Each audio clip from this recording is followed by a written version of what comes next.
정부는 시범 사업을 통해 전공의 파업에 따른 의료 공백 기간 동안 PA 간호사를 임시적으로 합법화했습니다.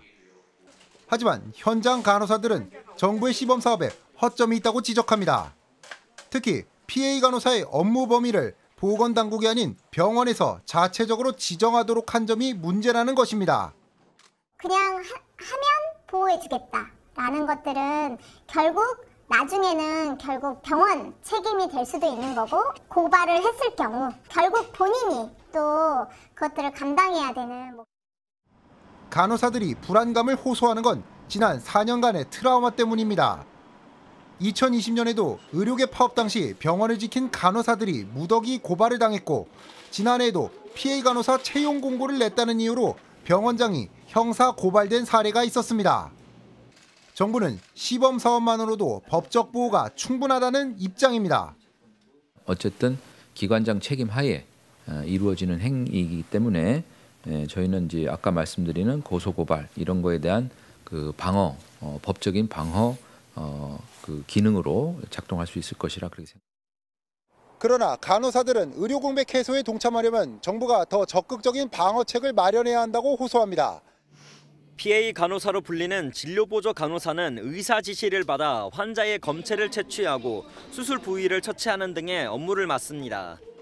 이들 PA 간호사들은 전공의 이탈 이후 손이 턱없이 부족해지자 의사의 역할을 일부 대신하고 있습니다.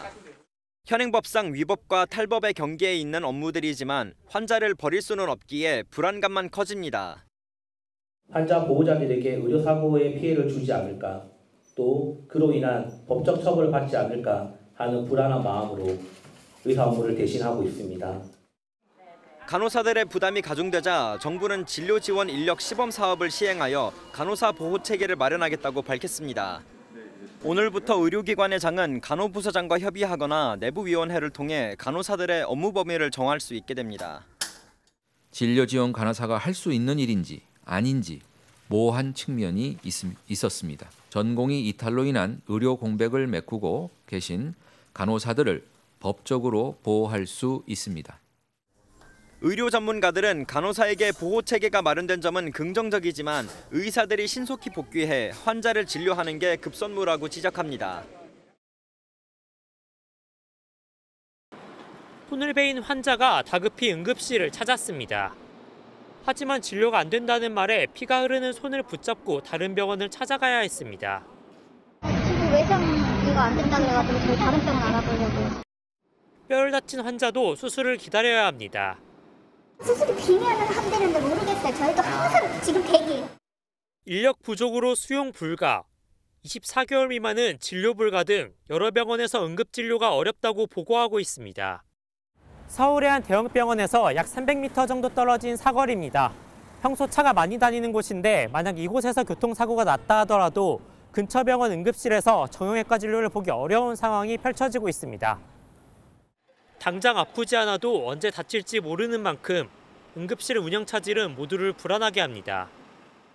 그럼 급한 상황에 처했을 때 이용을 못한다고 한다면 너무 슬플 것 같기도 하고, 앞으로 병원 어떻게 이용해야 하나. 의료계 안에서도 응급진료가 무너지고 있다는 경고가 나왔습니다. 수술도 50% 이상 줄였습니다. 응급실은 입원을 시킬 수 없기에 환자를 돌려보내고 있어서 단체 행동이 장기화될 수 있다는 전망이 나오는 가운데 응급진료가 마비되지 않도록 대비해야 한다는 목소리가 커지고 있습니다. 200병상 규모인 서울의 한 종합병원입니다.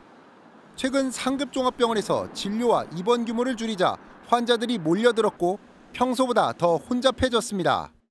제가 일주일 전에 왔었거든요. 그때보다 오늘 엄청 많은 것 같아요. 그 2층에 자리가 앉을 자리가 없었어요. 정도 많았어요. 다른 중소종합병원도 상황은 비슷했습니다. 한 입원 환자는 최근 들어 병실에 사람이 늘어난 것 같다고 전했습니다. 엄청 늘어났는데 지금은 또 안 늘어났어요. 어제 저녁부터 거의 안 들어요. 병실이 없으니까. 수박창동이 없어도 알아요. 전공 이탈의 영향을 받는 건 환자들뿐만이 아니었습니다. 병원 내부에서도 파업이 장기화되면 상황이 더 심각해질 수 있다는 우려의 목소리가 나왔습니다. 그러니까 파업 전에 그 전주 한 5일 정도는 일평균 한 80여 명 정도의 응급실 내원 환자가 오셨다면은 파업 이후에는 일평균 한 100명 정도 장기화가 되면은 아무래도 그럴 수가 있겠죠. 전공의 사직의 여파가 병원의 규모를 가리지 않으면서 병원에 남은 간호사들의 피해도 커지고 있습니다. 간호단체는 불법 진료 지시 외에도 진료와 수술 일정 조정, 환자 민원 처리도 간호사가 떠맡고 있다고 전했습니다. 현장을 떠나면서 의료 공백이 발생했고 간호사들이 업무가 가중되면서 환자 안전 또한 위협받고 있습니다. 이런 분위기에 현재 현장에 남아있는 전공의와 전임의 중 상당수가 이번 달 말 계약 기간을 연장하지 않으면 의료 대란이 더 심해질 것으로 보입니다. 정부의 전공의 파업 대책으로 또 다른 혼선이 빚어지고 있다는데 이건 뭡니까? 네, 바로 진료보조 PA 간호사 때문입니다. 네. 어제 한덕수 국무총리는 대국민 담화에서 전공의 파업 공백을 비대면 진료 확대와 PA 간호사를 활용해 메우겠다고 말을 했는데요. 네. PA 간호사의 수술 부위 확인이나 소독 등은 의료법상 불법이지만 인력이 부족한 의료 현장에선 관습으로 자리 잡았는데요. 정부는 2020년 총파업 때처럼 한시적으로 PA 간호사를 인정한다는 계획입니다. 다만 대한간호협회는 아직 정부와 논의한 바 없다면서 보호와 처벌에 대한 약속도 없이 투입은 문제라는 입장입니다. 환자에게 어떠한 일도 할 수 없습니다. 간호 외에 다시 말하면 전공의가 빠져나간 의료 공백 상황을 소위 우리가 흔히 얘기해서 업무를 할 수가 없습니다. 정부는 법적 안정망 등 어떤 내용을 구체적으로 할 건지는 추가 검토할 예정이라며 간협과도 앞으로 소통할 것이라고 말했습니다.